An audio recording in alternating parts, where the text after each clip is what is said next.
I've never heard them quarrel. I don't know how they do it. I've never seen them fight, quarrel. So to me, that is leadership.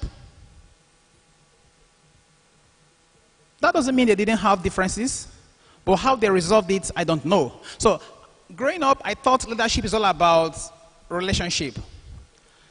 So while I finished secondary school, I went ahead and authored a book titled Everlasting Love Secrets, Strategies and Tips to Unlock Happiness in Your Relationship.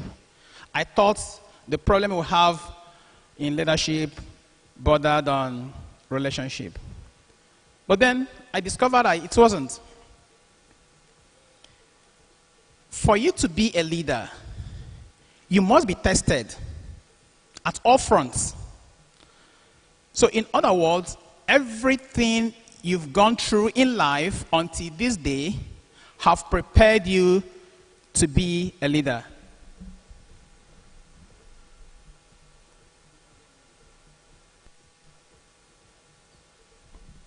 Thank you. So, on that note, I would like to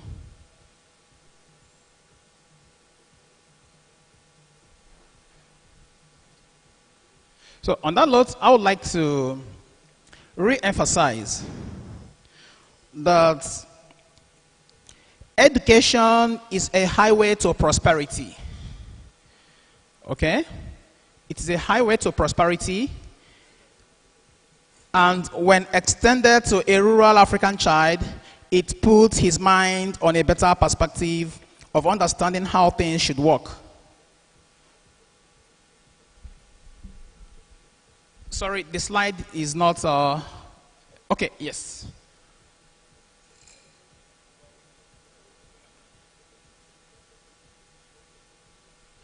Beautiful. So we will be looking at ATI, Innovative Approaches Safeguarding Africans' Prosperity. ATI is African Transporter Initiative. It's a Pan-African organization I started early this year, 7th of March, 2018. So we'll be looking at some of the, pathways to prosperity, pathways to safeguarding the Africans' posterity. And one of those pathways is inclusive education. And 2 will be digital access. 3 will be, while we give them digital access, we also want to maintain that access is not enough. And then we'll be looking at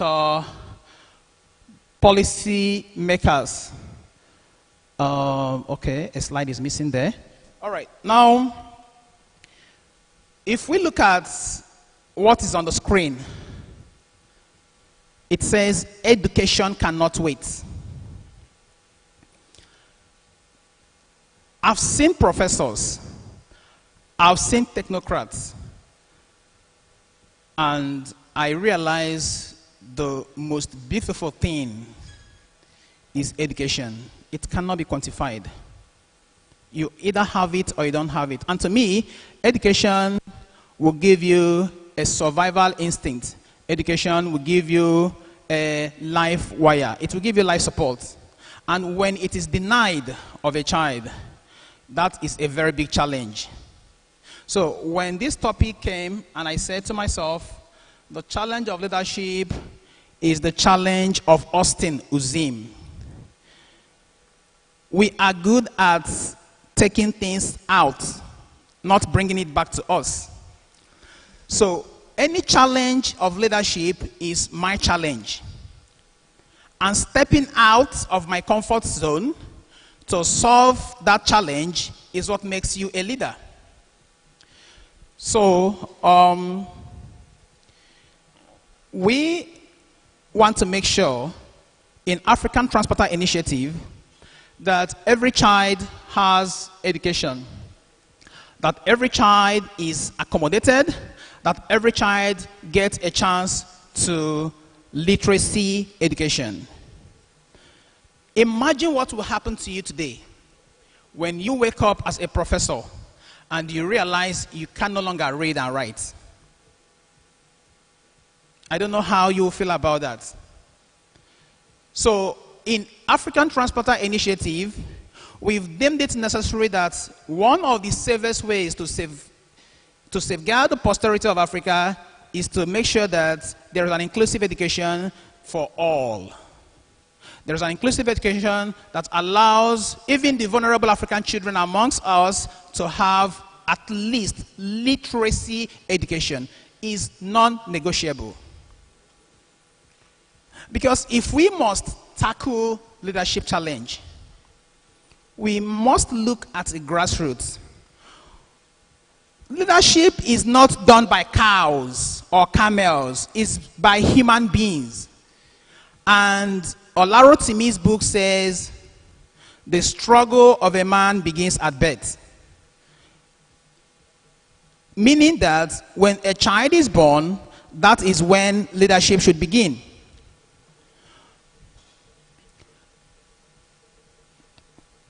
If we look at the screen, we are talking about repackaging teaching methodology. Why should we repackage teaching methodology? What we see in our schools today, it is not called education. It is not called teaching. I still see elementary school pupils at the end of the day go home with a report card. To me, that should be repackaged. That is a cake. How about at the end of the term, a child goes home with a drawing, a sketch? How about a child goes home with an art, a creative art he or she designed? How about we streamline the education sector at the primary level to become a creative universe, where children are allowed to play around and create things by themselves? How about we rule out completely giving a child bad during any exercise in primary school? A child can never score 0 in a test. That is discouragement. So when you look at what we have, these are the pictures of the Regina Passy junior students that came first during the Techno Invasion that happened in San Francisco in the United States. What did they do differently that other schools didn't do? I hope you know they beat over 2,000 other participants to come tops. So to me, education is not waiting for the rest of your graduation years so that it can put food on your table. No. Education should give you productive life support on daily basis. If you are in elementary 1, there should be something that quantifies your creativity as somebody undergoing the process of education. So in Nigeria, for instance, we have over 13.2 million children who are not in school. And we are talking about securing and safeguarding the posterity of Africa. So it is a challenge. The challenge of not having 13.2 million of our children in school today is a very big challenge to our leadership in this country. Look all over you, all over Africa. There are similar scenarios. So we insist in African Transporter Initiative that every youth, every man or woman have to participate in making sure that no child is neglected. That becomes expedient in a time like this. So, we want to also look at what we do with our smartphone. We strongly believe that the tools in our hands is enough to make a difference. So in African Transporter Initiative, we use our smartphone to teach children literacy. That is because for you to be able to operate a smartphone, it means you know how to read and write. But then there is a challenge of leadership here. Who should teach a child? A teacher, a parent, or an individual on the street? Who should actually help a child grow? It is not only left for parents to do. It is not only left for teachers to do. It has become a collective responsibility. At a time like this in Nigeria, we've been able to see for the first time a massive insurgent that displaced a lot of children from formal education. Go to the IDP camps. We have over 1.9 million IDPs in this country. And every day that ticks by, they don't receive education. We saw that need and we said we can become transporters. And as transporters, we want to transport these children from their level of vulnerability to where they can stand and fight injustice. Therefore, in African Transporter Initiative, we do three things. We teach children financial literacy, we teach them literacy education, and we teach them entrepreneurship. So if you look at our mission, it is contained in a file, F-I-L-E. All right? So financial intelligence is expedient because all over Africa, we've seen children that demonstrate a perfect sense of trade. You see them hawking water, handkerchief, you see them rolling on the expressways, trying to sell one product or another. So that is not a weakness in my opinion. If you educate these children on a little bit of financial intelligence, they will be able to make good financial decisions on their own. So what we have proposed basically in ATI is alternative education. We know that not every child must go to school. Not every child must have a chance in the higher institution. But what can they take away? Their takeaway becomes three things: literacy education, financial intelligence, and entrepreneurship. With these three things, a child will make a very good financial decision. With this, a child will be able to spot opportunity and take advantage of it. That is what entrepreneurship is all about. And so, when we look at our data on that side, we see the number of people who do not use their smartphone enough. 1 in 2 people only use their phone to make calls in Africa. We are talking about over 270 million population of Africans that have access to smartphones. And we are talking about 1 in 2 who use their phones to make calls. We're talking about 1 in 3 that use their phones to simply do online business or go online, maybe search the Google and the rest of them. Then we're talking about 1 in 4 people who use digital financial services. In ATI, we have introduced off-the-shelf through smartphone. Now, we are looking at what we can do today to salvage the situation. So, we believe that leadership is taking responsibility with nothing, starting from where you are, not waiting for the government, not waiting for the principal of the school, not waiting for any other person, but taking the lead by yourself. Early this year, I got invited to the 3rd most prestigious sport in the world. I got invited to NBA All-Star Games in the United States. My flight was booked. My hotel was booked. All I needed to do was to go to the embassy and get approval for my visa. It was a high-profile invitation that came from the 16th wealthiest man in Africa, Dr. Strive Masiyiwa, who happens to be my role model and mentor. Upon arrival at the embassy, I was denied visa. I applied for the second time, I was denied. So at that point, it felt so terrible for me. And for the first time, I had the feeling of what rejected children in the society are going through.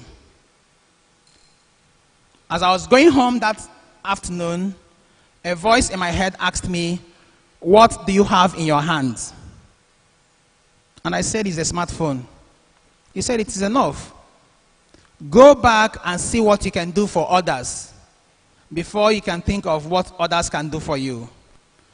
So that day, I picked up my phone and I made an update on my Facebook page requesting that everybody out there must stand up as a transporter to teach children who are not in school, to provide literacy education to children.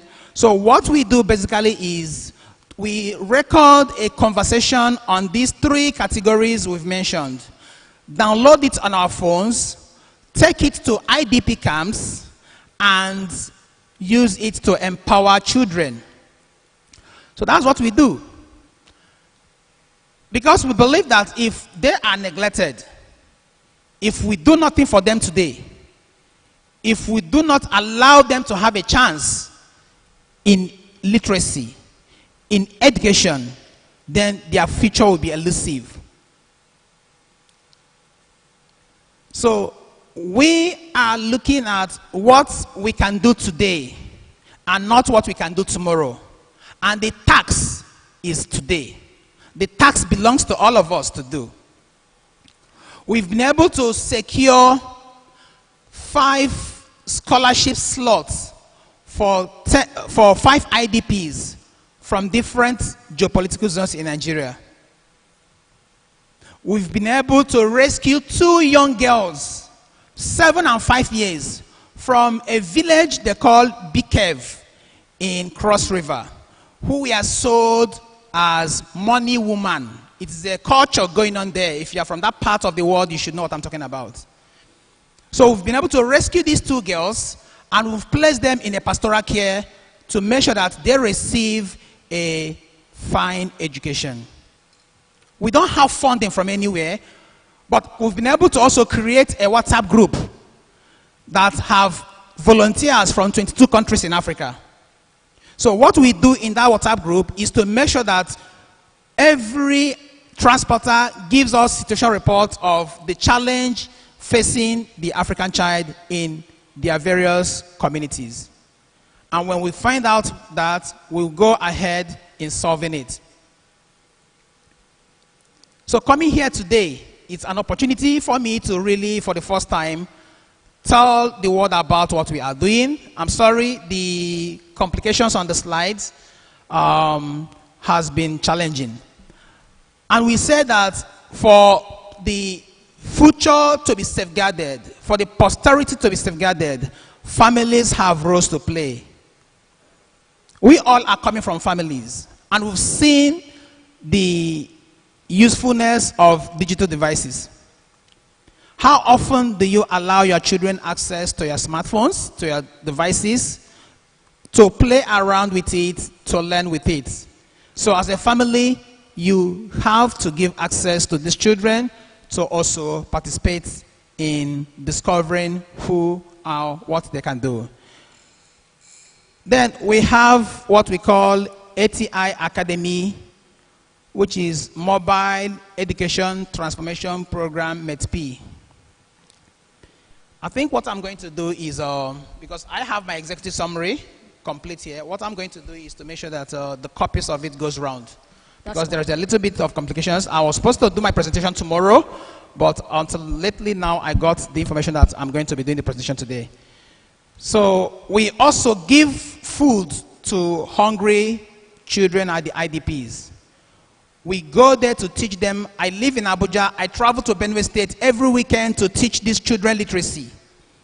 I do that on every Friday in Abagene IDP camp, and we also feed them because we know that feeding is a challenge to their survival. And then again, there is a creation I invented. Sorry, I'm going to take just 5 minutes to talk about this. We don't have funding, but we have creativity. I created a Facebook page and I called it ATI Celebrity Facebook page, where on your birthdays, because people want to feel special on their birthdays, both the rich and the poor. So we celebrate your birthday. Anytime I go on Facebook, Facebook will be showing me somebody celebrating birthday.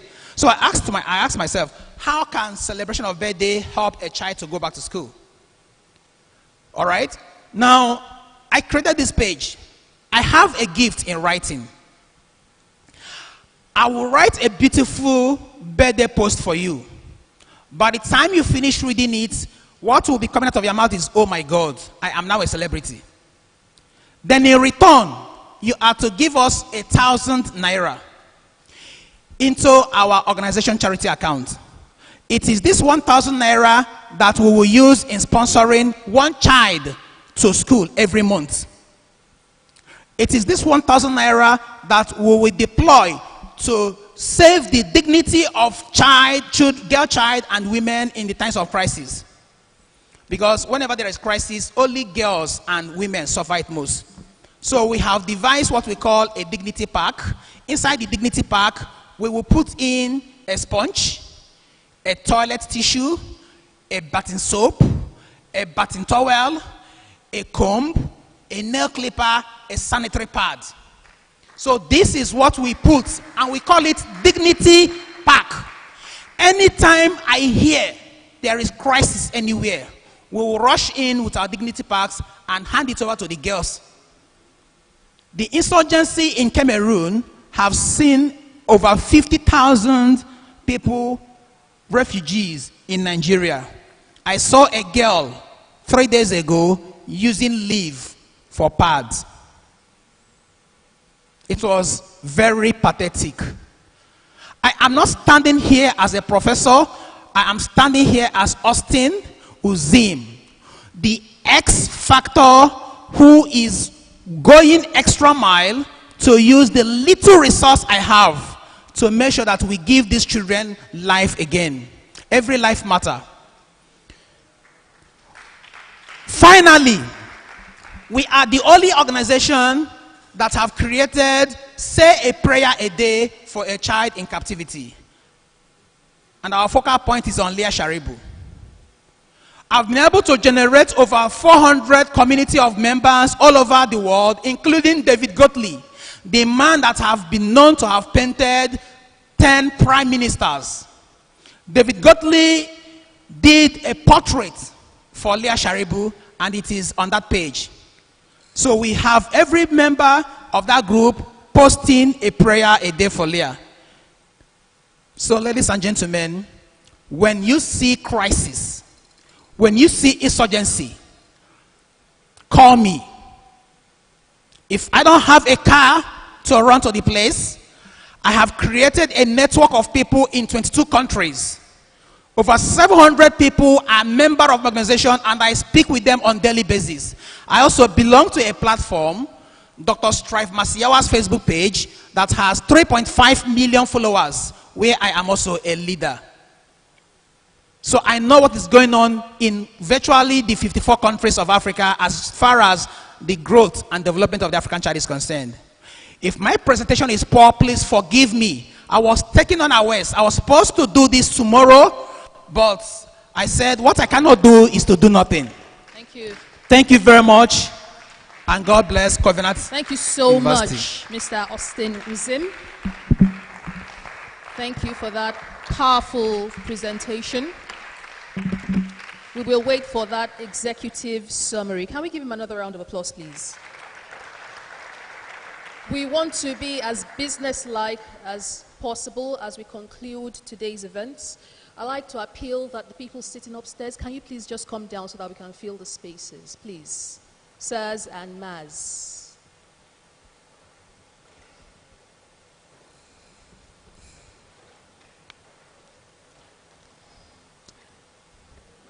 Thank you very much.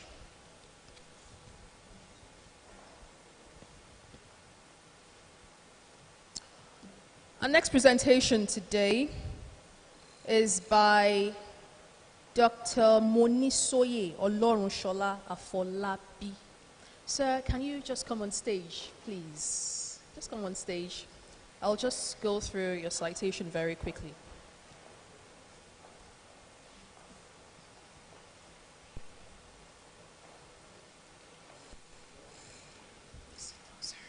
Yeah, I just want to read your citation very quickly. I hope you don't mind. We'll make it as very quickly as possible. If you want to. Thank you, sir. Okay, sir, that's fine. Dr. Monisoye Olorunshola Afolabi has had a professional career of about 40 years as an academician, administrator, diplomat, computer specialist, and international development expert. After obtaining a first degree in mathematics at the Ahmadu Bello University, Zaria, Nigeria in 1973, Dr. Afolabi was awarded a Canadian Commonwealth Scholarship to the University of Waterloo, Ontario, Canada in 1974, where he obtained a master's degree in mathematics, degree in computer science, and a PhD in computer science in 1979. Dr. Afolabi assumed duty in the Department of Computer Science of the University of Lagos in 1979 and later joined the University of Ilorin in 1982 as Chief Systems Analyst and Head of the Computer Science Center and was appointed Director of the Center in 1987. He served as Secretary of the Committee of Directors of University Computer Centers from 1983 to 1988. Dr. Afolabi was appointed the Pioneer Director of the Community Computer Center of the ECOWAS Community of West African States in May 1989. In 2005 to 2007, Dr. Afolabi served as the Acting Deputy Executive Secretary of ECOWAS in charge of integration programs. Since 2000, I think we should give him a round of applause, he deserves it. Since 2008 till date, Dr. Afolabi has chaired the meetings of the e-governance forums of the directors of ICT and heads of service of the federal and 36 states as a consultant to the Administrative Staff College of Nigeria, ASCON. Dr. Afolabi is currently Senior Regional Technical Director, Advisor to the USAID Trade Africa Project in Accra, Ghana. Dr. Afolabi was born in 1950 and is married with children and grandchildren. Ladies and gentlemen, so much to say about Dr. Afolabi this evening, but so little time. Shall we put our hands together as we receive Dr. Monisoye Afolabi?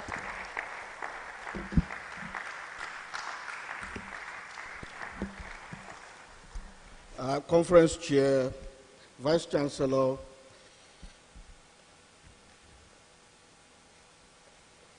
Center Director, I have prayed for those who asked me to talk at this time of the day, and God has forgiven them. This is not the time to get an old man to come and be making a speech after a very heavy meal, but it is well.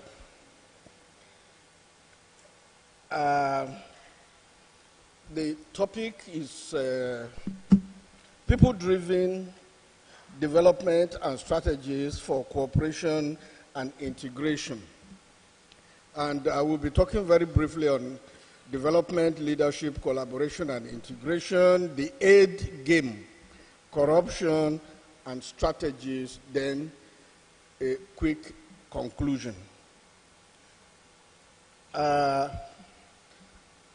Professor Aremo has outlined the global trends towards cooperation and integration, especially in West Africa, Lagos Plan of Action, and so on.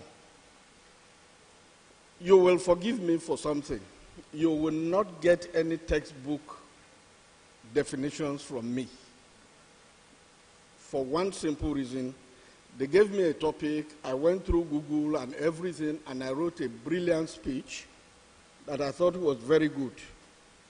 I read it over a few times, I couldn't understand it. But God is not a bad man. I was traveling to Accra, and somebody stole both my phone and my jotter pad.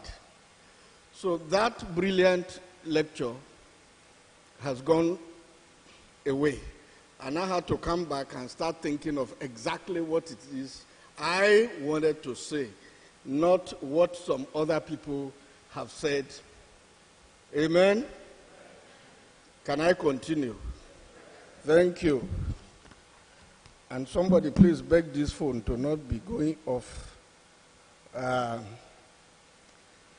Cooperation and integration, all it means is peoples coming together to work towards a stated objective. That's it. And so when I read the topic and I looked, I couldn't understand the topic very well, so I broke it down to something I can understand. So the topic we are looking at is when and why do people come together and how can they make it work? That is, I thought I could understand that better than the big words that were in the original. So, development. Luckily, I had some time in the morning to talk about the distinction between development and growth, and the difference between a retarded child and a normal child. I should not be using the word retarded. I think it is, these days, is challenged, emotionally challenged, physically challenged, isn't it? When I was in secondary school, they said I was tiny. Those my very wicked classmates. Today, I will have told them that I was size challenged. I was not tiny, I was just size and height challenged. But when you have a whole continent that is development challenged, then you have a problem. Because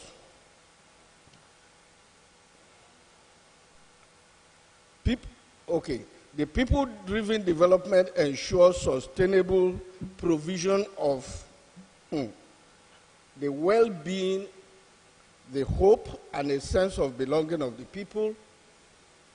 The sustainable development ensures the provision of security, and by security I mean food security, physical security, territorial security, health security, and so on.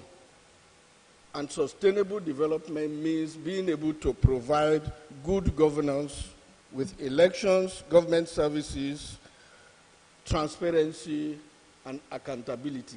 That basically is what sustainable development is. Leadership. In the morning again, I cheated. I had an opportunity and I outlined the three types of leaders: those who make their people, those who their people make, eventually they become too big, and those, the leaders who own their people. And we also spoke about our political leaders, our politicians, and our statesmen. And we had a short prayer that God will give us more statesmen than politicians. He will give us more leaders that will make us, that will show us exactly where we are supposed to be going.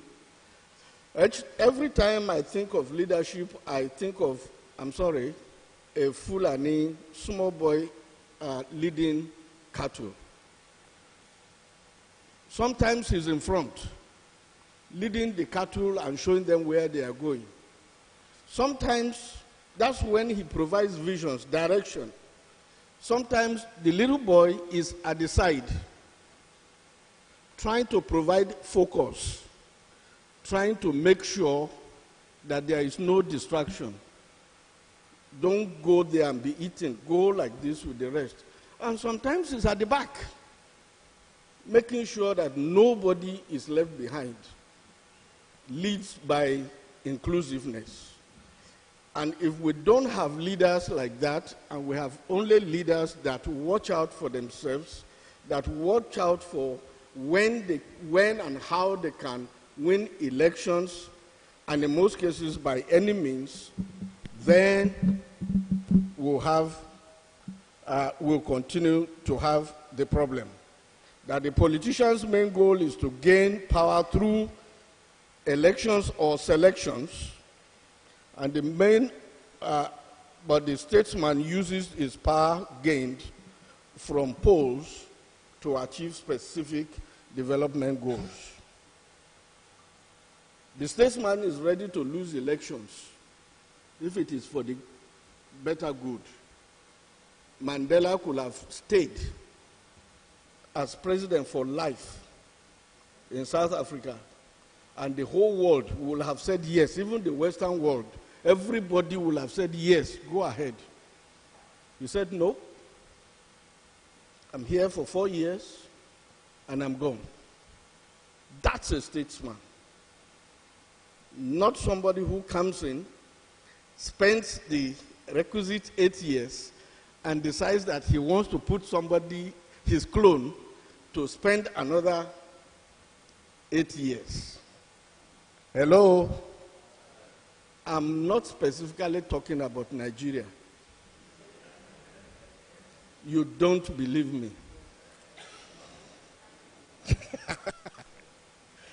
Now, I have worked in collaboration and integration for well over 30 years now.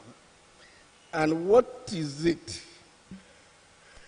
Integration, and this is my own definition, is an agreement to come together to achieve an objective. And we have some types of integration by force of cohesion, which I spoke about in the morning. It could be a coalition of the willing, like ECOWAS and some countries. Let's come together, let's do something. It could be out of a security exigency like NATO, like the ECOMOG. I don't know how many of you still remember ECOMOG. ECOMOG was the one that went and sorted out Sierra Leone, Liberia, and so on from ECOWAS. And it resulted, at the end of the day, in a breakout of peace in West Africa. And what is gained by people coming together? You gain more power in economy of scale. And it could be bigger markets, it could be bigger demography, it could be influence at the global scale. You gain, as Professor Aremu said, free movement of goods and persons, and an identity within a larger group. I'm a European. And believe it or not, the US itself is an integration model. It is the coming together of those states who have agreed to be in the union. And each of them have their constitution, they have their flag, they have their symbols, but they have agreed on how they are going to stay together. Nigeria, we had an amalgamation. It is not quite sure whether when we agreed to be where we are now. The only time we agreed was before independence. But now the military have said that we have agreed to be how we are. Now, what do you surrender when you go into integration? You surrender to some extent your sovereignty.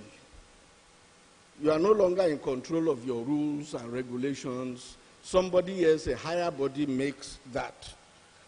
And you lose your identity. You are no longer really a Yoruba or Igbo or Hausa. You are now a Nigerian. You lose sometimes your currency, and the French franc that they were so proud of, and the Dutch mark, they lost all of that in the euro. Britain was not ready to lose that and had an integration that, if I say this in Yoruba, I think their own integration was fidihe. That is, they were neither in nor out. And that's why they're having all this problem of Brexit. You have a dilution of norms and cultures, things that you consider in your own area to be sacrosanct. You discover that in the general, people take it that it doesn't really matter. Things like divorce, things like gay and lesbian, that you consider very serious taboos. By the time you get to your big area, you discover that, it may not be. And in some places, I've been told that stealing is not even a bad thing. And a very high up person sent it. And what is integration then? It is a marriage. It is a marriage of peoples. But there is a need for a cord or a bond that justifies and demonstrates this union. Such a cord must be willingly entered into with a commitment to sustain its existence. And the deterrent procedures for exit must be very clear. Ask Britain, they are going through very serious problem of how to make a deal to even go out. Ask somebody who is going through divorce process. He will tell you that if he had known divorce was like that, he would never have married in the first place. But that's because that bond is clear, is well documented, and it is enforceable. I was going to use another example for integration, but it will color me in political terms. I was going to use the example of a broom. But if I talk of broom here, people will think I am in a particular political party. But yes, a broom is not just a collection of broomsticks. It is a bundle tied together. And when there is a storm, an ordinary bundle of sticks gets scattered. When there is a storm, the broom gets thrown away, but the broom is still intact. That is the essence of integration. That when problems come, yes, they will come. We may be displaced, we may be troubled, but we are still together. That also is the essence of a good marriage. Amen. Amen. Thank you very much. We are in covenant. Amen is allowed. Abi? Thank you very much. Part of the problems that we have, and there are two main ones. One of them is corruption. I'll get to that. The other one is laziness. And the laziness means that we go to look for aid. And we look for aid everywhere. But any person that requires aid, assistance at any and every time is retarded. Because the main aim of aid is to reduce the need for aid. That's the main reason for aid. But if each time you require aid and assistance, you are retarded. And that's the problem that we have. All aid serves the primary purpose, objective of the donor. And aid is a loan. We always look at aid as a grant. No. Aid is a loan, and you repay it back in loyalty. Somebody who gives you aid, when he's talking in the United Nations, you have to support that person, right? It may not be in monetary terms, but you pay back. And when they bring the aid, their countries enjoy because the things they are going to use to implement the aid is produced there. The consultants they are going to use are there, not from here. So aid is not really a grant. It is a loan. And there are 3 levels of aid. Cecilia, conference chairperson, I think she's smiling very nicely in encouragement. You have what we call the declared aid. The government of the United States will give to ECOWAS $50 million over the next 10 years. Look at 10 years, that's $5 million per year. Look at 15 countries, divide 5 million by 15 countries. What does that mean? Nothing. That's less than what a state in Nigeria takes every month. So what's the deal? But that is the declared. Then you have the budgeted aid, 50 million. What money they actually put in their budget is possibly 20 million. Because they estimate you will not be able to spend all of that, so they don't put all of that in the budget.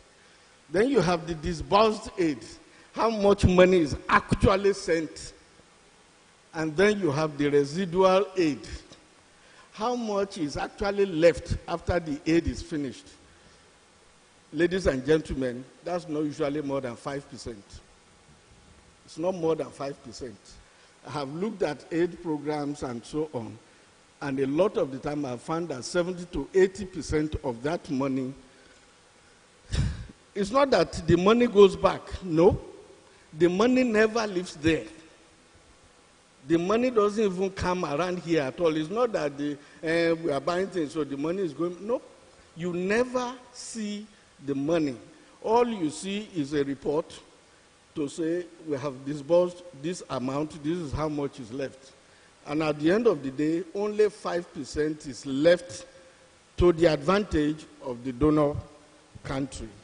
I have nothing serious, having said all of this, I have nothing serious against aid because as a consultant, that's how I eat these days. The foreign government give aid and I'm a consultant for them, so God bless them.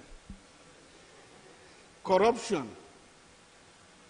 We get excited about corruption and so on. It's not a serious thing. Corruption is not anything by itself. It's an absence of something. It's like darkness.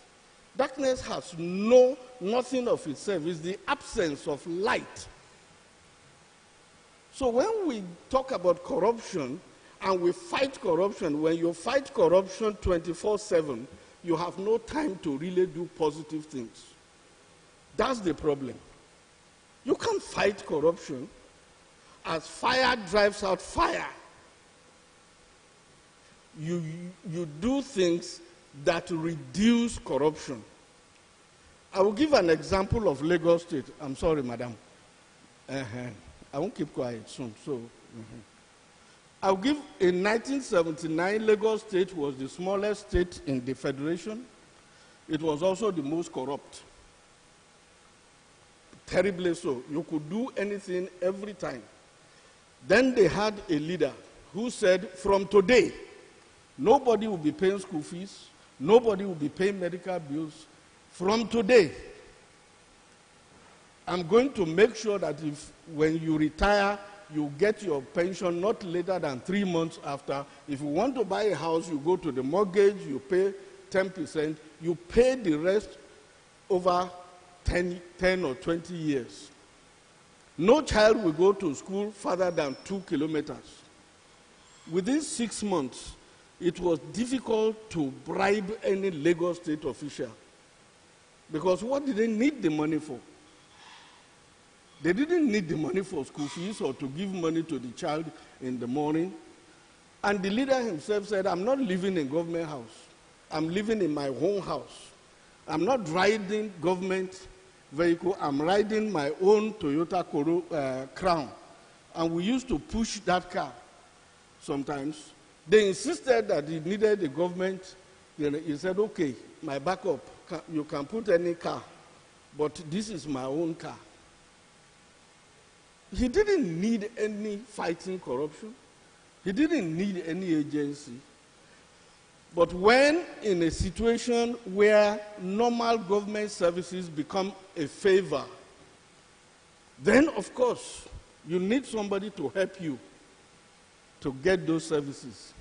And because you do not have the goodwill to get them, you have to buy that goodwill, and that's what we call bribery. That's all it is. So to fight corruption, two things. Remove the things that allow corruption to thrive, and corruption will die. It's like firefighting. A fire is burning. You try to, you can't. You know what the firefighters do? They go all around it and burn all the things around it so that the fire by itself goes out.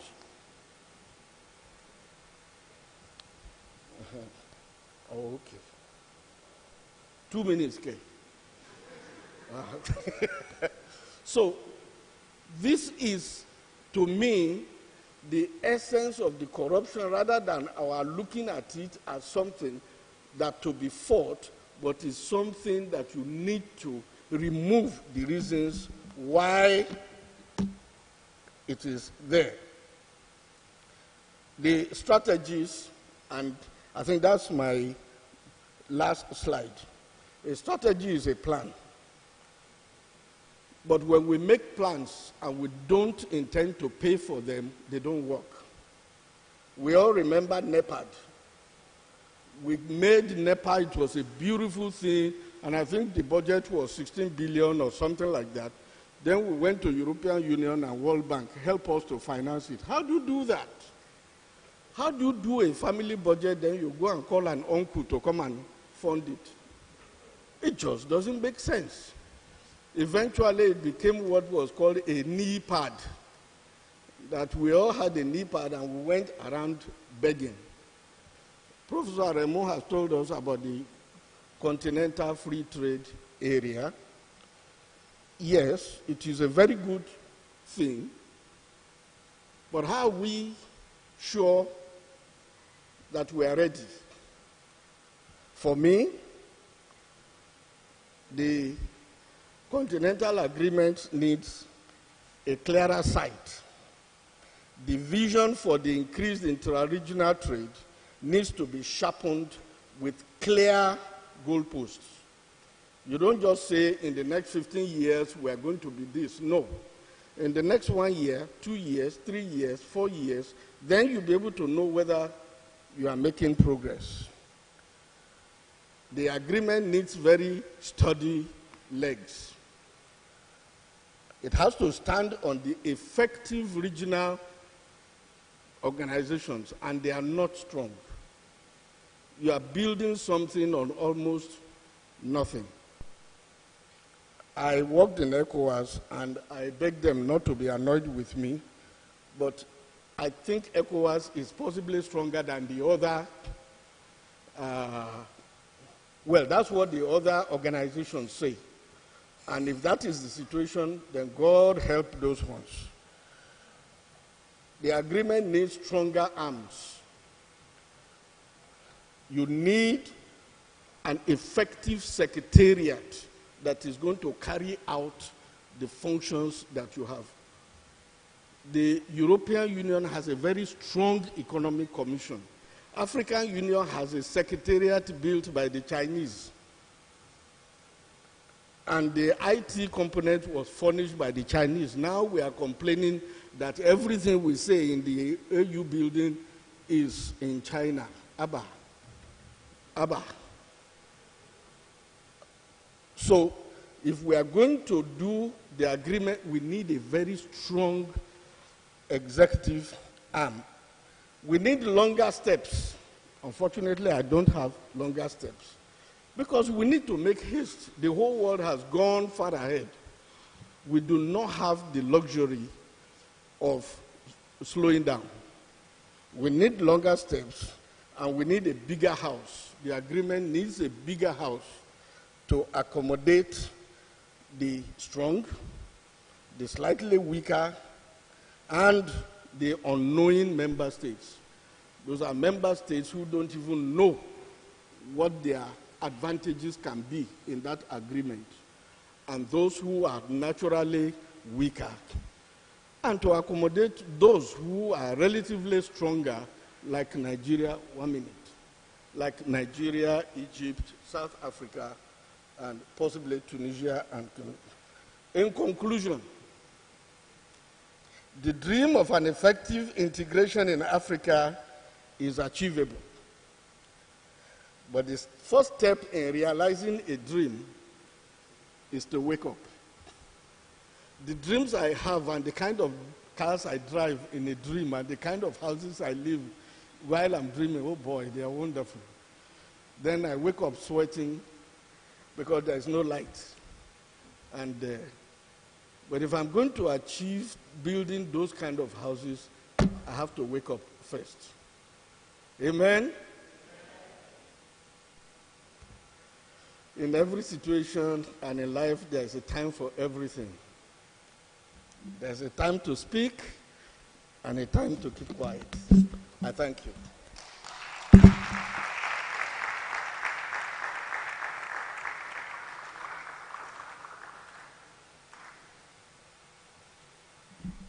Please, can we put our hands together again for Dr. Monisoye Afolabi.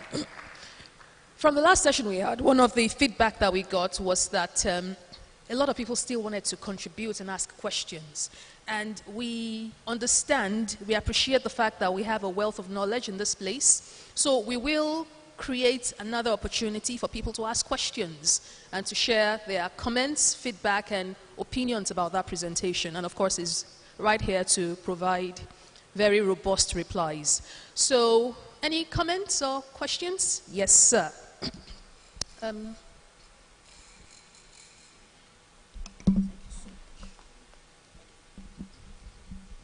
Permit me to go up.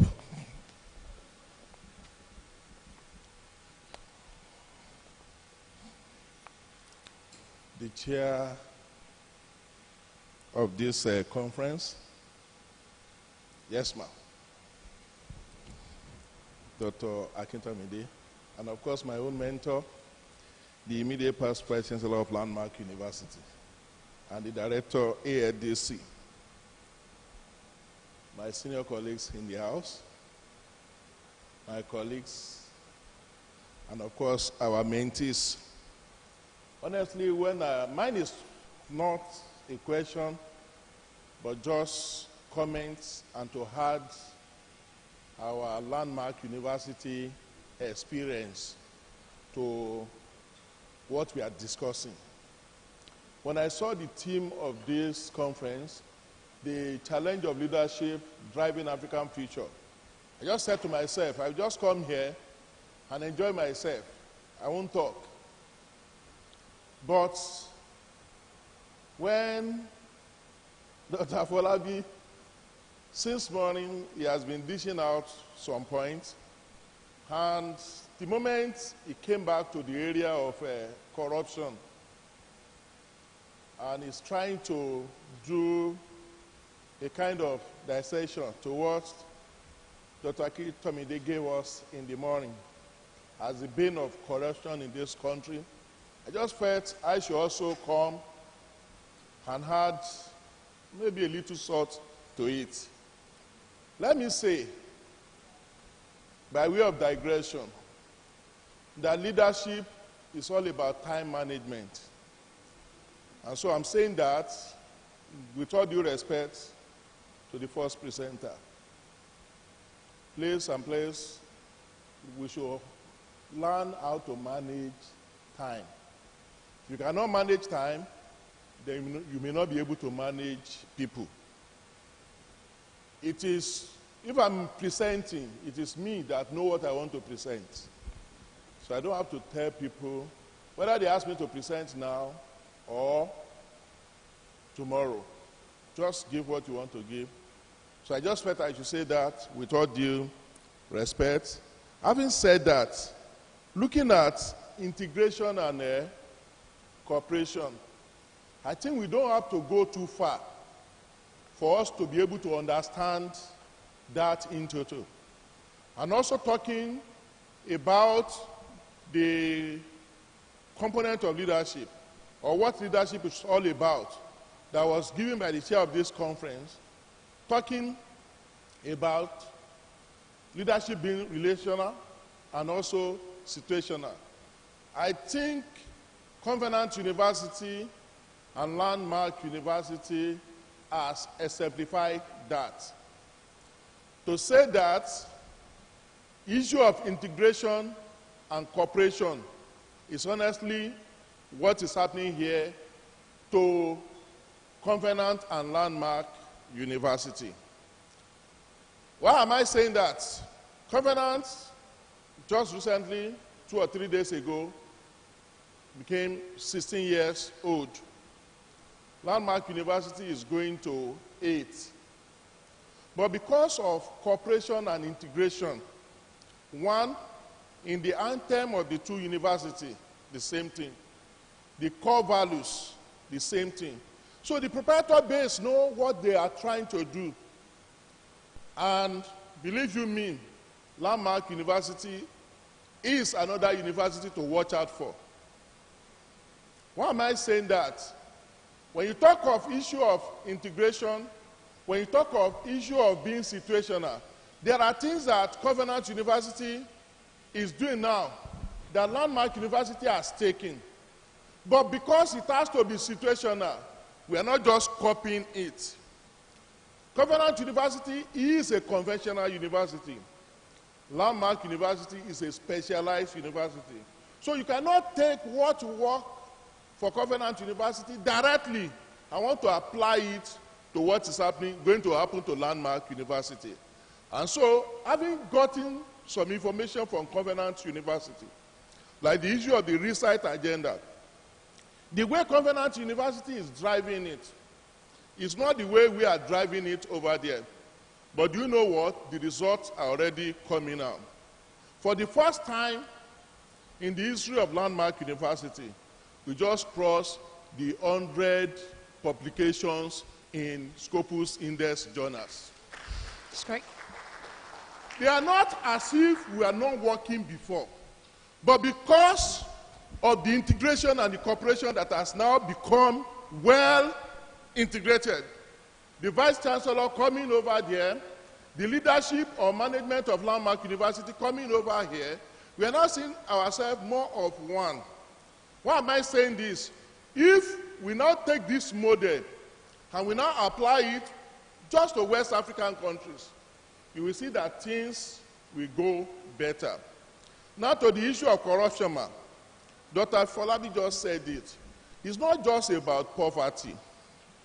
I think it's more of mindset. It's more of the way people were brought up. Some of us were brought up from, in quote, poor family, but we were never corrupted. We made sure that we did all kind of job just to get ourselves trained.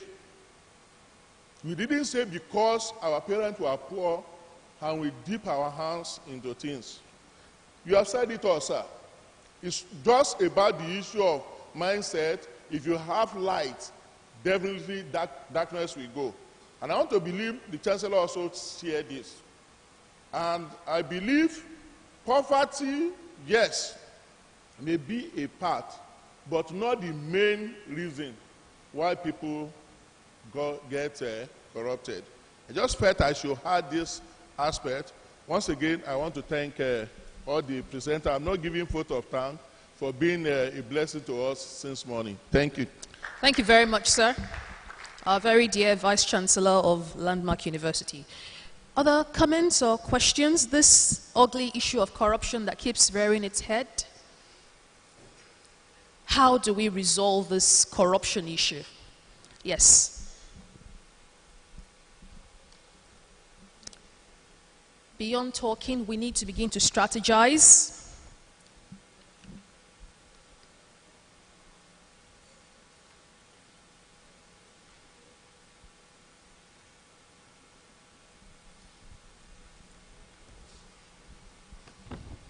Good evening, everyone. I am Godwin Egbe from Covenant University. I stand on all existing protocol. Dr. Afolabi, I want to appreciate you for a stimulating presentation. It was really wonderful. But on issues about corruption and aid, I think I have another view pertaining to what you gave us here. Now, you said something about the fact that foreign aid or applying for aid, that you actually would prescribe that for integration and cooperation. But I think on this particular angle, how about third world nations, developing countries that are seen as the dumping ground for developed nations? Because if you, developed nations will not tell you, don't come and borrow. They will tell you, come, we have the money, we have the resources. Come and borrow. But at the same time, these developed nations will not tell you how to judiciously spend these resources. Instead of that, they will tell you to pay more attention to recurrent expenditures than capital expenditures. And at the same time, you're servicing the interest of these loans. And at the same time, it is affecting development and setting us backward. That's on the angle of aid. Then about corruption. In 2003, BBC released a headline news that anti-graft agencies especially in Nigeria, are working directly for the government in power. How do you handle the issue? I expected you to tell us something about fighting corruption to be holistic. But what we see in African countries, especially within the Nigerian setting, is selective fight against corruption. That is, the opposition are being witch-hunted. So what's the question? So now the question is, I want you to emphasize more on the issue of selective fight against corruption, because Thank you very much. He didn't really pour more light on that. Thank you so much for that question. Other questions? Yes, sir. Oh, okay.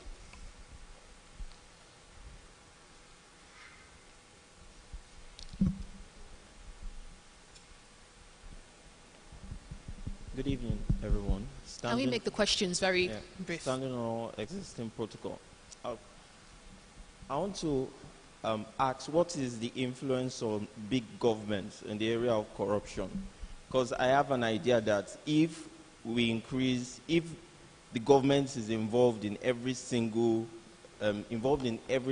industry, then you also said that corruption is, because I'm an engineer, corruption is directly proportional to idleness. So if the government is the sole employer or the sole solver of every of our leadership needs, then they will have more idle people. So I have an idea that, is there an influence of big government on the increase of corruption in the country? And why can't we just have more private individuals doing most of the business in the country? Thank you very much for that question. Yes. Thank you very much. I think my voice is loud enough so I can sit. It's Dr. Shabalala. It's just a passing comment. I'm intrigued because we are talking about developing leadership in Africa in corruption. Who defines our leaders? Is it CNN and BBC and company? Or do we allow the people on the ground to define leaders? And my comment is just, it's not an attack, say. Mandela stayed one term and left. But Mandela's one term was enough to destroy us for the coming 40 years, by the way. I think for me as an African, how I know if a leader is credible is if the West hates you with all their might, then I know that you are doing okay for the Africans. But if the West is ready to throw a red carpet at your feet and even create a Mandela Day, then as an African you should ask yourself, what is it that he gave them that he didn't give Africans? So it's just a passing comment. I think it will come out properly in my presentation tomorrow. But I think as Africans, let us start redefining who is a leader according to our context and not let mainstream media or what we call fake news define them, because when you really put a microscope, no self-respecting African should be quoting Mandela in the same line with credible leadership. That's me. Thank you so much. We'll look forward to your presentation tomorrow. Yes, please. Yeah, Doc, you said corruption is when there is darkness and absence of light. So if that is true, and I agree with you, what about if we shine a torchlight in darkness? So I think one of the solutions to fighting corruption is to report it. When somebody is corrupt, for instance, there is what we call arbitrage opportunities. When a policeman puts a roadblock on a road that should be free, that is corruption. Because a driver will be forced to stop, Oga Roger, and you will Roger. What if we take our smartphone and record or snap the man and report to the authority? Can that help in solving corruption? Because it's actually a very big problem for us. And for every corrupt individual, there is a child being denied opportunity to go to school. Thank you so much. Okay. Just a few more comments, just two, and we'll go to our speaker to respond to these comments. God bless you. Very Please, brief. My name is David Oche. Permit me to stand on the protocol. I concern the issue of corruption. I want us to take it from this perspective. Let's take a look at our family. Like, I remember when we were growing up. Like, if I pick a pencil and I bring it home, my mother will flog the hell out of me. And because of that reason, I don't pick anything that is not mine. In these days in our country, we celebrate corrupt officials. Because this person is being victimized. But the fact is that this person dipped his or her hand in the national purse. Please, we should take it from the family perspective and deal with that person.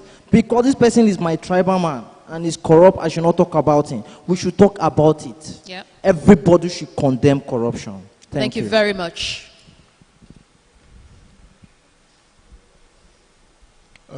Good evening, all. Chukuma Wangpo, Covenant University. Please permit me to stand on the existing protocols. The fight against corruption. We all agree that corruption is a problem, it's endemic, it's systemic in this clan, especially in Africa. But I am looking at it this way. Is there a way we can fight corruption our own way? Because looking at the template we are using to fight corruption, what brought about the EFCC, for instance, as an institution, is because we could not access credit. The Western world told us, because of the way we are dealing with ourselves, that we should establish something to fight corruption. That was how we worked up at the region of our former president, Obasanjo, established EFCC and ICPC. Then, that template, is it our own template? Must we wait for the West to tell us that we need to fight corruption before we can rise up to fight corruption? I think we have to look at how we fight corruption on our own terms, our own way. I think this template is wrong, it's faulty. We need to do something about the institution, because corruption is institutionalized. Thank and you. We need institution to fight. I mean, strong institution, not strong men, to fight corruption. Thank you. Thank you so much. So we'll go to... Yes, sir. Thank you very much. She said I should be very brief, but I won't be. This is my last chance to speak. And just as an aside, we were talking in the morning that Africa is where we have the most youth, like 60%, right? It can be an advantage, but maybe it means two things. It's either we are having too many children or we are dying too young. None of those two is good. So when we are thinking, and that's why we remain poor. The rich nations keep getting richer, the poor ones keep getting babies. Corruption. There are two types of corruption. There is the subsistence corruption. That is the corruption that I need to do just to survive. I need the driving license. I cannot get it. The only thing I can do is to give something to somebody to get it. That's the corruption of let my people go. It's subsistence. Nobody wakes up in the morning and says, today I want to be corrupt.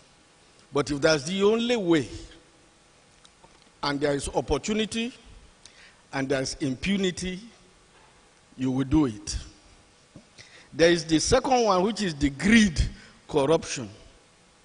There is nothing you give to a greedy person that he will not be corrupt. Nothing.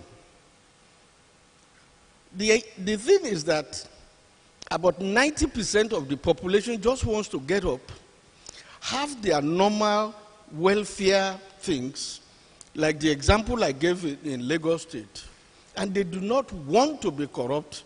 They do not need to be corrupt.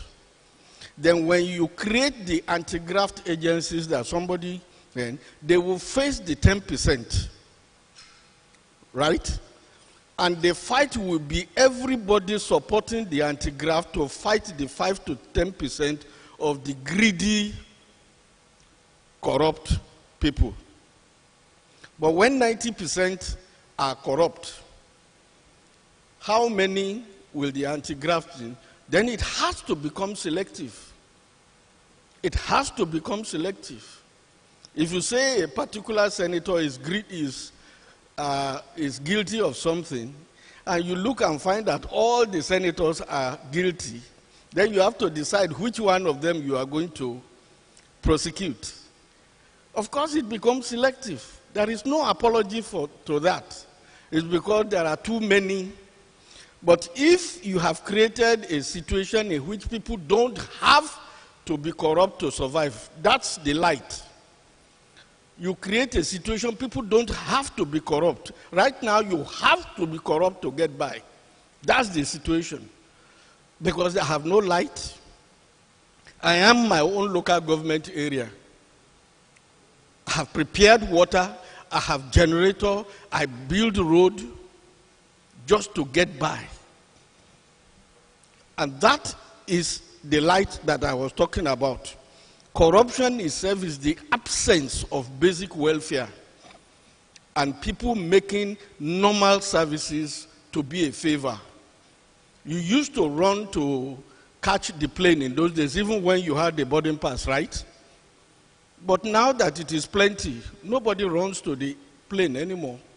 You sit and wait because you know you have a boarding pass. So you don't need to bribe anybody to ensure that you get on the plane. Hello? That's basic. That's basic.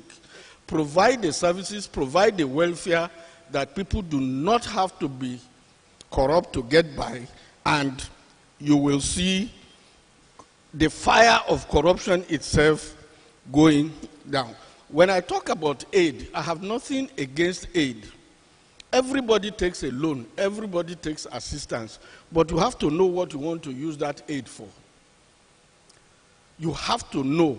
But unfortunately, very many of the African countries,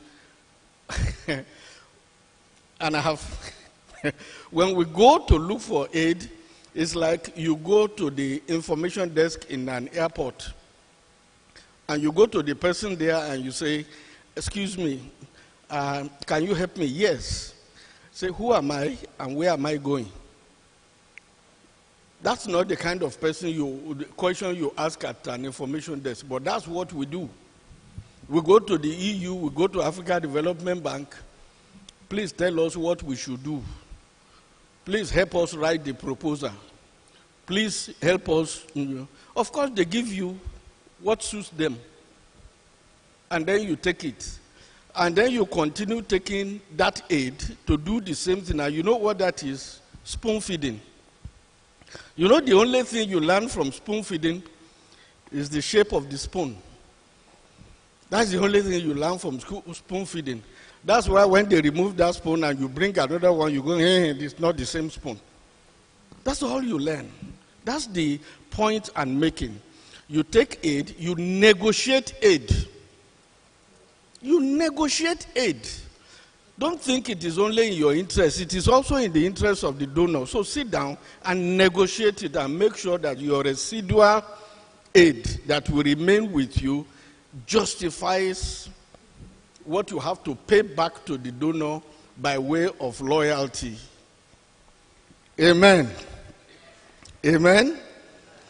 The private sector, of course. Everybody is proud of Dangote. And he's trying to do now electricity, 12,000 megawatts. Nigeria itself as a country has been struggling between 3 and 5. He's now trying to put a refinery that takes care of all our consumption needs that we do not need to import. That's private. I agree with you, big government was not set up to actually do things, supposed to provide environment. Government does not have a profit motive. Government is not supposed to work. Okay? And that's why you have budgets every year, that the only way of getting more money next year is to make sure you spend the one that they gave you this year. That's all. That's the only. And that's why I agree with you, the private sector, even if you come near, I won't stop. So the best thing is don't stop. You are putting pressure on me. I've almost stopped. So I agree with private sector. The name and shame, that is what?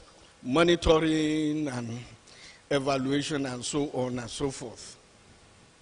But if I go to somebody and I report somebody in customs in Seme that he did this one and report, but what he collected from me, part of it is going to Zone A in Yaba, his boss.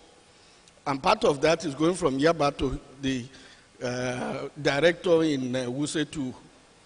And the CG himself gets, as long as he remains a good boy, all the information you put about him is rubbish.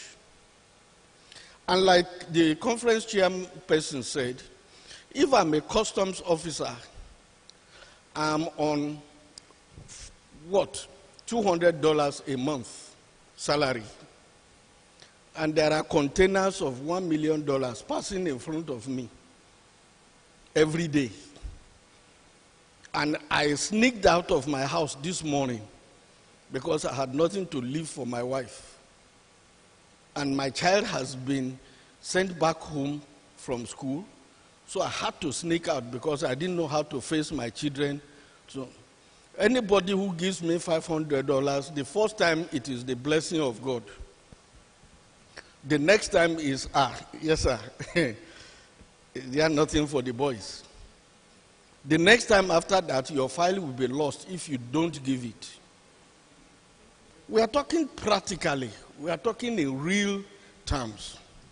We are not paying ourselves well, we are not respecting ourselves well, and we expect to behave like first world when we are treating ourselves like fourth world. It cannot work. I thank you. Thank you so much, sir. I think he deserves a better round of applause. Thank you very much, sir. We'll still take one more presentation from one of our industry partners. Do we have Mr. Femi Taiwo? Yes, he's here. Can we put our hands together for Mr. Femi Taiwo? He is the Executive Director of Leap Africa. He will be speaking to us for about 6 minutes thereabouts.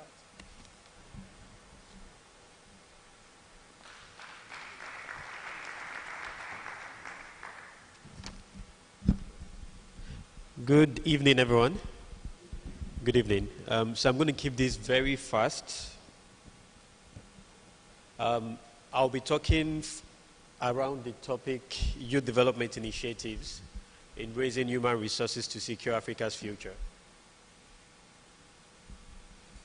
Let me just get this. Okay. All right.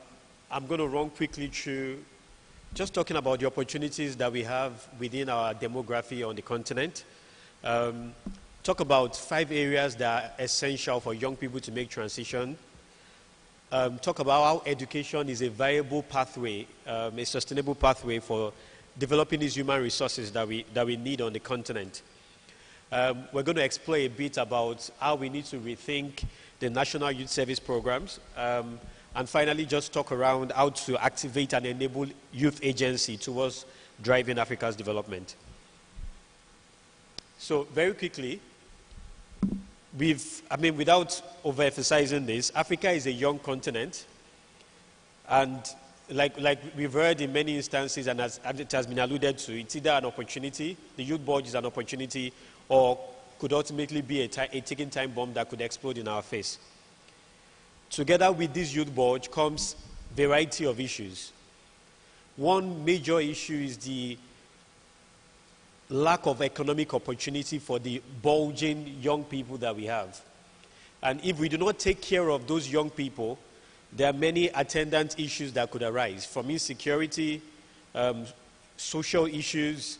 Of course, even poverty would thrive, because where there is no opportunity to earn money, to have economic power, purchasing power, how would we drive the growth and the development on the continent? So I'm going to read quickly and just talk about some statistics that the African Development Bank, just reflecting on this topic and build off that. So we have right now over 420 million young people aged between 15 to 35. 1/3 of them are unemployed and discouraged. Another third are vulnerable employed. And only 1 in 6 are in wage employment. That's one thing I want us to note as we move on. Secondly, I would speak specifically to another age group that is interesting, the 15 to 17 on the continent. An average 15 to 17-year-old ought to be in secondary school. When we talk about out-of-school children, we talk about the 13 million in Nigeria. We're really talking about primary education, basic education. Many times we forget that from primary basic education to secondary school level, dropout happens. Then from secondary to higher education, another significant dropout happens. One thing we have to focus on as we are thinking of driving Africa's future is that we have to even make the basic education work for us and the high school education work for us. If we can even get that right and invest heavily in that is a huge source of human capital that can be deployed. What do I mean by that? We've made significant gains in enrollment in school, despite the number of out-of-school children we have. But while enrollment has increased, literacy, numeracy, and general learning has not increased. In fact, the World Development Report that was released by the World Bank this year alludes to the fact that schooling is not equal to learning. And that's one thing we have to know. Many more people are going to school than ever before, but what are they learning? They lack the capacity to compete in the generation that they are being prepared for. They do not lack the skills to even add significant value to their community. They do not have the skill sets to even compete regionally, let alone internationally. And I think that is one thing, that is a low-hanging fruit that we can actually get sorted out. So I'm going to be talking around that quickly. Now, I was talking about 5 areas that we need to empower young people to transition in. This is also from the World Development Report. As we're thinking of investing and building the capacity of young people, we would have to invest in education, we would have to invest in employment, we would have to invest into access in health. Of course, we have to invest into social mobility and empower young people to be able to exercise citizenship. I'm just going to be focusing primarily on education and a bit of exercising citizenship. But I just want to touch on access to health. When we're talking about human capital and human resources, we do not expect mentally ill people who are addicted, the science students who are addicted to codeine, to give their best. Right? We do not expect stunted people, malnourished people to be able to give their best. We can't expect so much from those people. I know Dr. Afolabi talked about growth and development and how we have more people growing old, but no growth, no development is happening in their capacity and their capability. So we have to invest into healthcare for young people. We have to pay attention to their mental health, to their development, to ensure that they have the psychosocial support. And this is one thing that is majorly lacking, even in our secondary school system. I mean, we think of guidance counseling just from the perspective of career development in the high school. But we forget that young people, teenagers, are the critical point in their development where they need so much support. There's so much peer pressure. It's when character values are being formed, but they have little or no support. Now, let me go into education. In our work at Leap Africa, we work with... we work within the educational system to presently just strengthen the actors within that system. So we've run several pilot programs across Nigeria. We've implemented some pilots in other African countries. We've had some results which I will be sharing, and we're scaling up some programs in 6 African countries right now. But one thing that we know to help us achieve the promise of education for those in high school, I'm focusing on high school right now, and even in basic education, is teachers. We cannot, a lot has been said about the inadequate teachers we have in terms of quantity and quality. That is something that can be fixed. If we have better teachers, we would have better learning outcomes, we would have better schools. Another second thing that we need to pay attention to and we need to invest in to help education achieve its promise for young people is better infrastructures. One thing I mentioned some time back is all of us know when we go to the typical secondary school in Nigeria, you see block of buildings. I was surprised to see that same block of building, that same concept is in several other African countries. And I'm wondering where do our African leaders understand or get the same template of education from? We cannot expect young people to fulfill their potential. I'm still surprised that many people are still learning under the trees in Africa. Many people are learning digital literacy by drawing computer on the board. That is not, that we cannot continue in that light. So when we are talking to leadership, and by leadership, whether you're in private sector, third sector, or public sector, if you want to make a change, a significant change, let us look at investing in the quality of teachers, in the quantity of teachers, and I'll be making some recommendations very soon, in better infrastructures within the school systems. Right? Let us now go back to curriculum. What the young people go through, what they learn, what the system they go in. And I'm going to talk a bit on corruption. One of the things that we need in Africa, and one of the things that our school system has to do for us, is create the kind of people that we want, the kind of resources that the market needs. Not in terms of skills alone, but in terms of the value and the character and the courage and the confidence needed. The thing about corruption is that corruption is taught and caught. Same thing about values. I'm going to wrap up. I know I don't have too much time. Values are taught and values are caught. It's by the signaling we give young people. And a lot is happening in the school. A lot is happening in the programming we use. Right now, with our national youth service systems in some parts of Africa, we are just teaching corruption. Young people know that. Some people now are going for NYC in Nigeria in 3 days' time. They know that they can do some things, pay some things. They continue in that light. They did that when they were in secondary school. They did that when they were in university. So we are creating a new generation of people who will be worse than the ones we're complaining about. Right? And we need to quickly understand that education can deliver that. I'm going to wrap up. I see this more as a conversation starter. So we can talk about all this over the next... Now, let me speak a bit about curriculum. I'm just going to stop with education. Here is a report from McKinsey, quarterly, about the skills shift that will take place. So I've talked a bit about character. As the world is competing with machine learning and artificial intelligence, and that's the reality that young people would have to face, we need to be saying what are the critical skills that a basic child that goes through secondary school, primary basic education and secondary school must come out with what kind of skill set.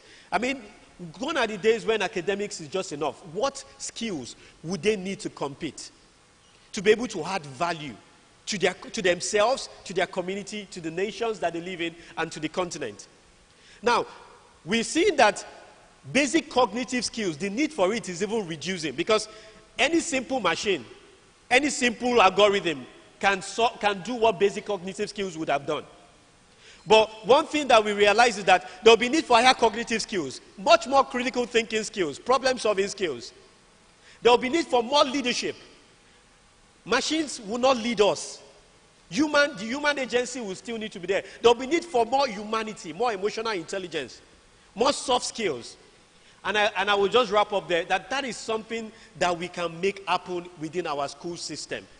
That is something we can make happen by just retweaking our curriculum, focusing on skills, soft and hard, focusing on work-based learning, project-based learning, problem-focused learning, creating the human resource, really literally giving the young people in the school system the opportunity to know that they have to tackle poverty. They know that there's no world with jobs, and they have to be entrepreneurial. They know that they would have to go to farming. They know we need to create this. That is what education has to be. It has to be seen not as an end in itself, not as the end of certification, but as the beginning. You know, it has to be integrated to the needs of the continent and the demands of the 21st century. Thank you. Thank you so much, Mr. Femi Taiwo. Thank you. Thank you so much. Just to let you know, Femi Taiwo is a graduate of computer science from Covenant University. Can we put our hands together? Thank you for that presentation. We have a bit of time, so we will take a very, very quick presentation. 5 minutes from Mr. Demilade Oluwashina, who is an entrepreneurial leadership faculty from the African Leadership University. Can we put our hands together for him? We'll do this in 5 minutes. Thank you, sir. All right, good evening. All protocols duly observed. Thank you for this opportunity. My name is Demilade Oluwashina from the African Leadership University in Kigali, Rwanda. It's been an interesting conversation. Can I have slides? But it's been an interesting conversation just listening to the state of Africa, the problems of Africa, and the problems that leadership poses, right? And from the entire conversation that we've had so far, one thing I keep hearing is that everything rises and falls on leadership. What kind of leadership do we need for the future of Africa? The conversation, or the talk I'm sharing briefly, is future casting entrepreneurial leadership as a development platform for youth engagement, right? So future casting entrepreneurial leadership as a development platform for youth engagement. And really, what is entrepreneurial leadership? In the next few minutes, I will share some rays of hope, right, with regards to what's already working on the continent and things that we can probably do better. I know that a lot of the conversations we're having here are things about the present in some way, but then we need to think further. What's the next 20 years going to look like? What's the next 30 and 40 and 50 years going to look like? And are we prepared? I think it was Miss Cecilia that said, it's not enough to know the projections or the statistics, but are we intelligent enough to take those steps today? So I want to propose entrepreneurial leadership as a brand of leadership or a style of leadership that we can begin to equip our young people with in order to create the kind of future that we desire, right? I think my brother Femi Taiwo already did a great job of speaking about the need for this kind of education, and so I'm just going to build on that. This is statistics that you already know, that we are a young continent, right? Because the population of Africa is largely young, and in the next few years it's going to grow even younger, right? And of course, you know that this means to me that the future is youth, right? It's more than youth engagement. It's about how do youth create the future. It's about, because the future is going to be about youth, right? So this is a report from Goalkeepers, Bill and Melinda Gates Foundation, that also sort of demonstrates that Africa is perhaps the only region that's really growing in terms of the population of youth as opposed to other continents. This is also a report from the African Leadership Institute that's supported by Desmond Tutu, that speaks about the fact that while we have new leaders that are being created and developed, we are nowhere near to the numbers that we need to create the critical mass, that turning point for this continent. So there is a job to do in creating this great institution. The Covenant University is set on a mission, but how many leaders can Covenant University alone create in the next 10, 20 years, right? We talk about the problem as leadership, and so we should be creating leaders, but then we need to get together and use the platforms and the resources that we have to do just that. So it says, in order to create this Africa that we all want to see, the absorptive capacity of extant systems, of course, need to be enlarged to increase the seats at the table for young people. And this is a question, and this is something we've also discussed. Young people represented at the level of decisions and policies, that is an ongoing conversation, right? There's not enough representation yet. But we don't want to stop at that point and continue to ask, when will we be given seats at the table? I want to say that entrepreneurial leadership presents an opportunity to empower every young person to take their own seat at the table, right? The definition of entrepreneurial leadership, really, there's a definition by Roebuck there that speaks about proactive entrepreneurial behavior. But I would summarize to say that entrepreneurial leadership essentially is leadership with an entrepreneurial mindset, right? That's leadership that's that has an intent to create, that has an intent to innovate, and that has an intent to solve the problems that we currently see today. There are 3 young people on the screen up there. Bethlehem Alemo is from Ethiopia, and she founded a company, and in fact has founded other companies called the first company is called Soul Rebels. And Soul Rebels essentially is a very socially conscious company that's using locally produced available materials in Ethiopia to create shoes that are now sold all over the world. In fact, this is called the fastest growing shoe brand on the planet.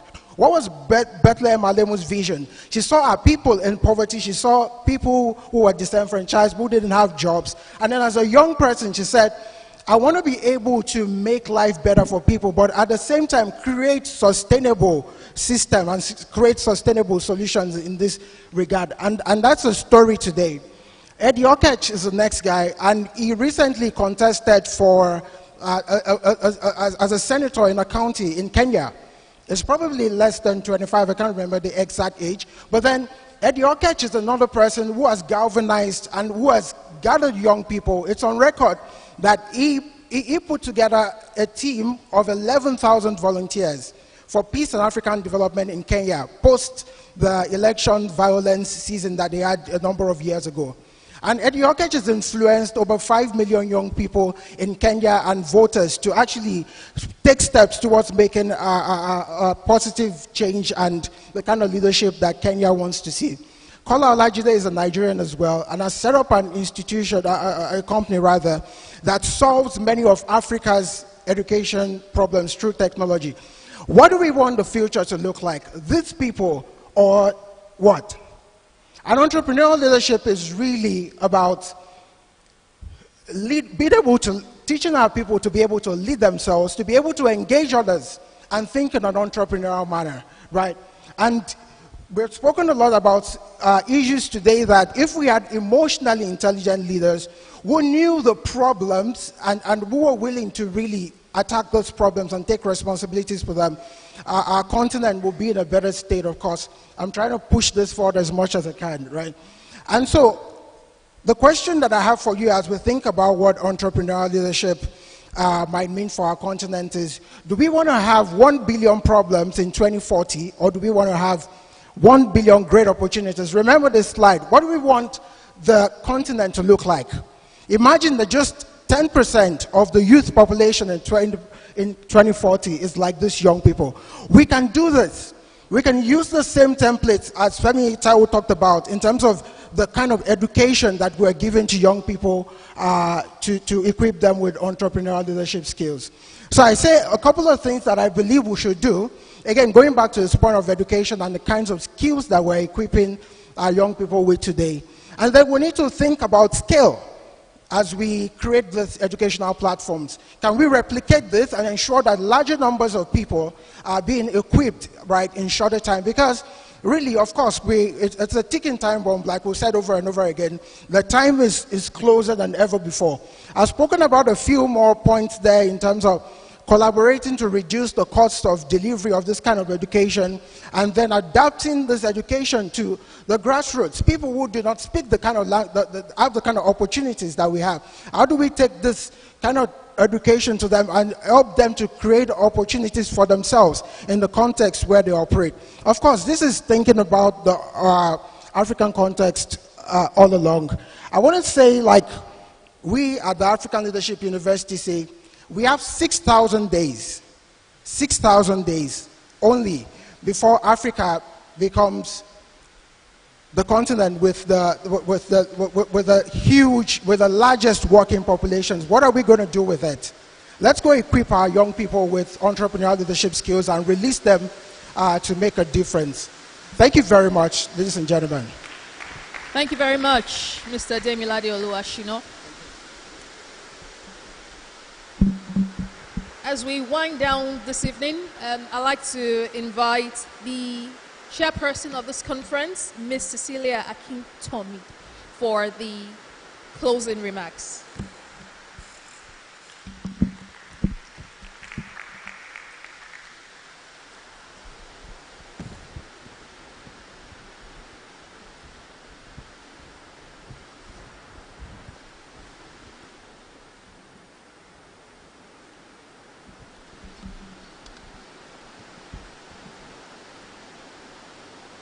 Thank you very much. I guess the folks in the room, you're the ones that I would call the most resilient. You've stayed all through from the morning till now, and really on behalf of the organizing team here at Covenant University, I just want to thank you. You've been very engaged. I mean, the presentations have been fantastic. I'm looking forward to getting all of these presentations and going through them. But as we said in the morning, it's so important that this is not just a talk shop. It's important for us to be able to take away from this conversation concrete proposals. Concrete proposals, I would say, that the university can run with, but concrete proposals that participants also can run with and implement. So this is day one, and what I have taken out of today from the morning, one theme that has come through: education, but education from different perspectives. Education to prepare you for leadership, and also education to prepare you to take a different path. Education for public sector leadership and education for private sector leadership. We've talked about the cancer that is eating through, I would say, every development initiative, and that's the cancer of corruption. But what I took away from the presentation of Mr. Folabi was when he told us about two decisions that he took: refusing to be sucked into corruption, and I would say providing a model for his children, and I would say his generations to come, that you don't have to join them. So corruption and the fight against corruption actually starts from each of us. It's not a big, grand scheme or big, grand initiative. It's our individual resolve that I will not be corrupt, even if my life depended on it. Whatever I need to pay, I will pay the full amount, and until I have that full amount, I will not go for that service. And that was, you know, you come into this conference and you have grand ideas, and so we should have. But it actually starts with the individual.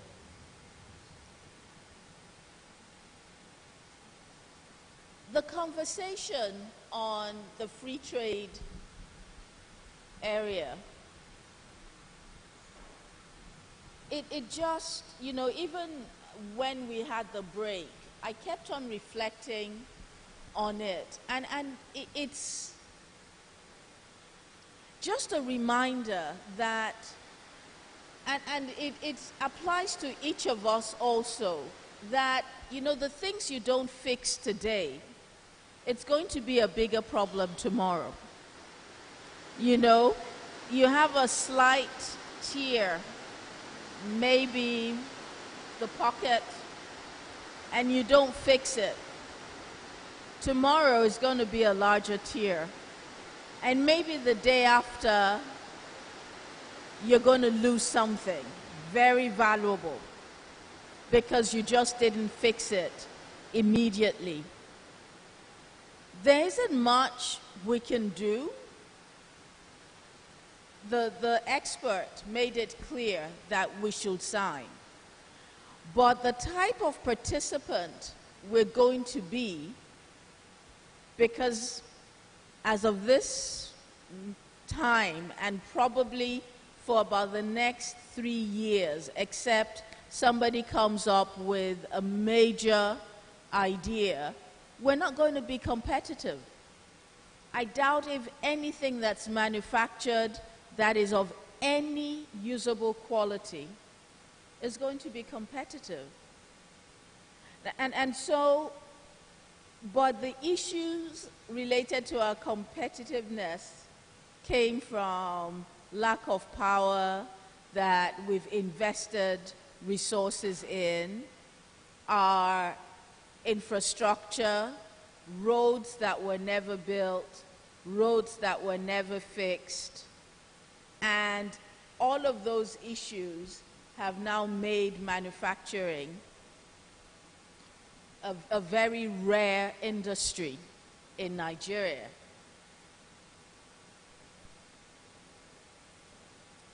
The issue of poverty, and I'm bringing in poverty here because I've talked about a dying industry. As the manufacturing has died, people have lost jobs. And so the issue of unemployment, as we look at leadership, because leadership, when it comes to innovating, leadership, particularly now when it comes to the private sector is a critical sector when it comes to creating jobs. And so that need to find innovative ways of solving the problem of corruption, of solving the problem of poverty and creating jobs, making new opportunities readily available. We also talked about the fact that we need, the different types of leaders. And I think I'm going to take that quote away with me. And anytime I come in contact with a leader, I think it's going to be at the back of my mind. Is this a leader that I have made? Is this a leader that is investing in me and is making me? And he didn't say it that way. Or 3, am I in bondage? Is this a leader that owns me? And as the way I have interpreted it, I think you can guess what's going through my mind. Because the discussion on leadership can actually become a discussion that's about someone, it's somebody's problem. It's about them, but not about us, and not about me. So I'm going to be looking at it from that perspective, that the three types of leadership, I'm actually going to personalize it. Did I create the leader? And if that leader is a monster, did I create that monster?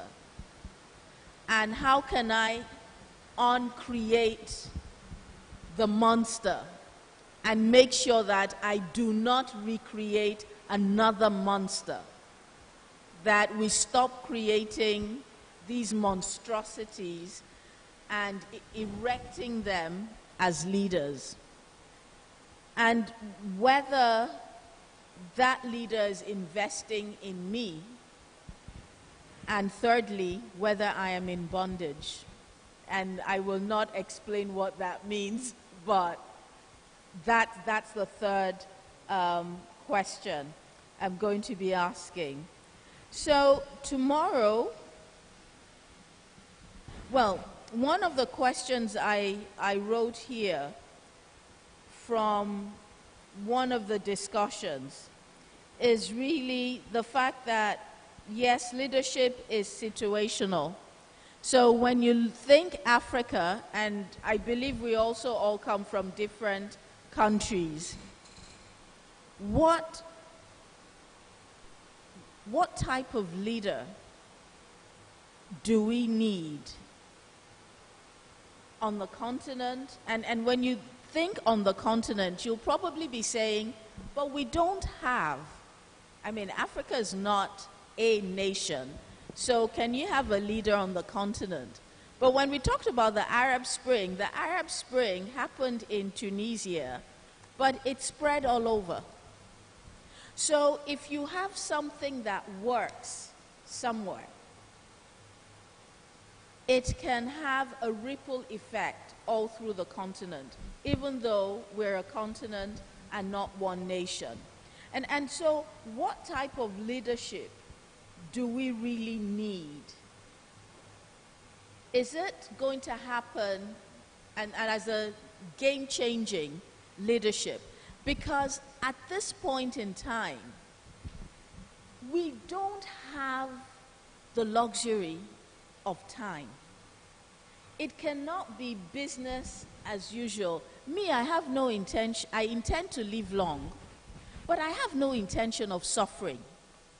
So something's got to give. We have to be innovative. We have to be able to break this, you know, we're developing continent, the conversation is always about aid, and the aid is dead, so can it bring life to the one that's taking the dead aid?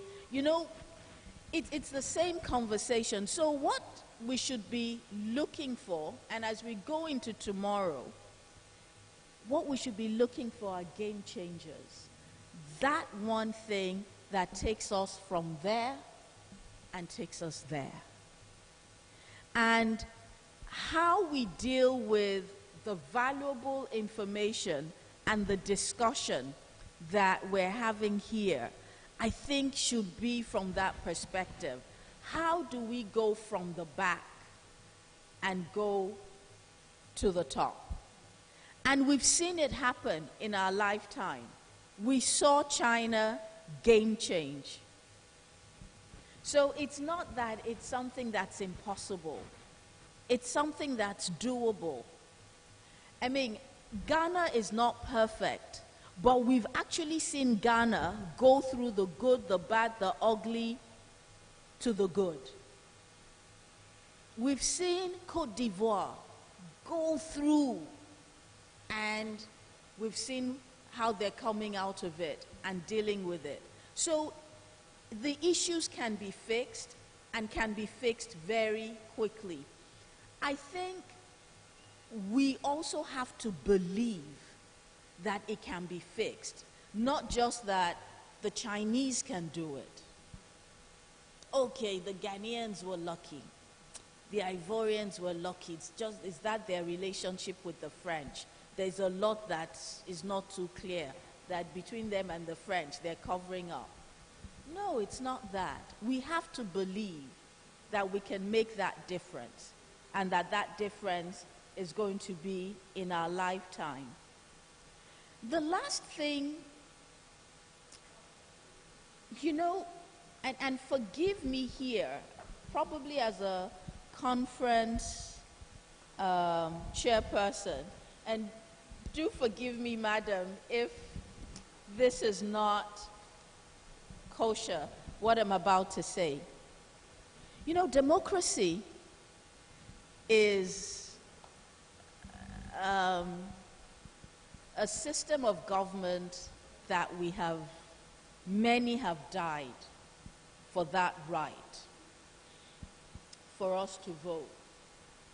But I looked at every single, and maybe my research has not been exhaustive, but every single country that made that break, they didn't have a pure democracy. I have not even, you know, I was reading and the author said Botswana. But by the time I got to the bottom, they made a deal that the president was going to stay there for 18 years. And the next president was going to come from the same political party and continue the same process, and stayed for 14 years. So this is just food for thought. Do we absolutely need this system that we've died for, fought for, done everything for? And if we don't need it, what should we replace it with? And how do we work towards getting that new system that would help us get to the developed nation status that we want for our countries and that we want for our continent? Thank you. Thank you so much. Can we make that applause a bit bigger? Thank you very much, ma'am. And so this evening, on behalf of the conference organizers, I'd like to thank you for your time. I'd like to thank you for your patience. I'd like to thank you for your comments, your knowledge. And I'd like to thank you most especially for your commitment to discussing and strategizing about how to resolve the challenges of leadership in Africa. And so without further ado, shall we all rise? Just to let you know, the conference will continue tomorrow at 9:45 a.m. We will be receiving the Chancellor of Covenant University and Landmark University.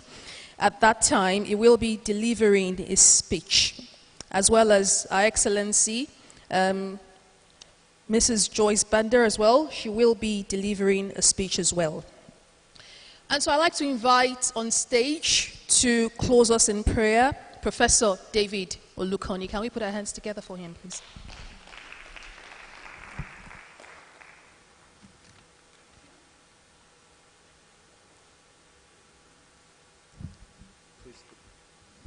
Praise the living Jesus.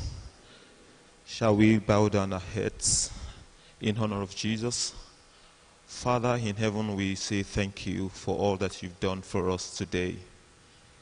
Who seeth a thing and cometh to pass if the Lord has not commanded it? We have prayed and we have handed over the conference unto you, and here is it, going well. We return all praise, we return all honor, we return adoration to you. Thank you for all the presenters of today. Thank you for journey mercies that you have brought them here safely. We thank you for everything going on well. We give you all the praise. Lord, as we go to rest even this evening, we ask that each person's sleep tonight shall be sweet in the name of Jesus. It shall be refreshing in the name of Jesus. and tomorrow also is in your hand. You said even you will make things to be better than even before. We know tomorrow shall be greater even than today, in the name of Jesus. Thank you, mighty Father. We give you all the praise. For in Jesus' precious name we have given thanks. Amen.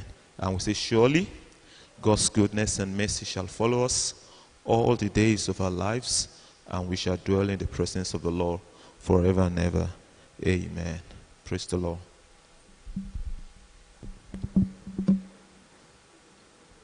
All right, before we go, we'll just take group photographs.